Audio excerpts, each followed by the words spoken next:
This is In the Way, an Elle Keen suspense thriller, Book 2, written by Ava Strong, read by Vivienne. Chapter 1. Laura Davis submerged her toes with a contented sigh, the warmth of the bathwater enveloping her like a liquid embrace.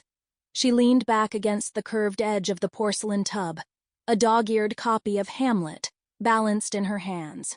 The steam from the water fogged up the edges of her glasses, and she pushed them back up the bridge of her nose with a soapy finger.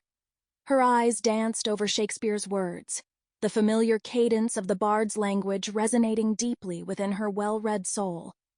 In these moments, amidst the soliloquies and tragedies, Laura found an escape from the methodical quietude of her librarian life. "Frailty, thy name is woman," she whispered to herself, her voice barely above the lapping water, relishing the bite of Hamlet's tongue as if tasting the acidity of a well-aged wine. Then, without warning, the serenity shattered.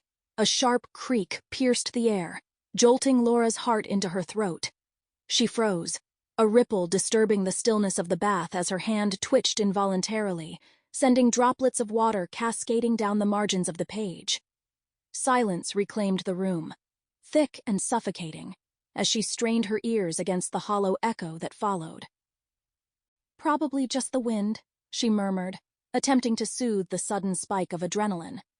Yet the rational explanation fell flat in the silence that had now enveloped her cozy refuge.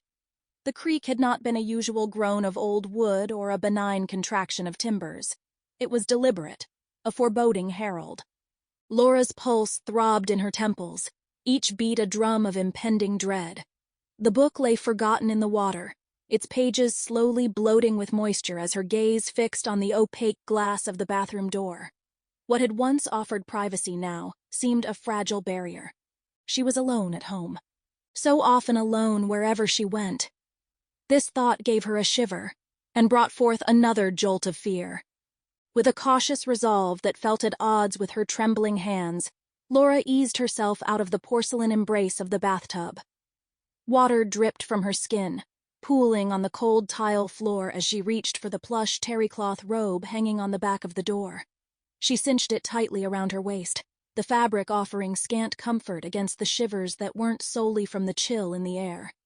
Her bare feet whispered across the tiles as she approached the door, the sound magnified by the silence that seemed to press against her eardrums. The comforting scent of lavender bath salts was swiftly replaced by the musty anxiety that now filled her nostrils. She pressed an ear against the wood. Sample complete. Ready to continue?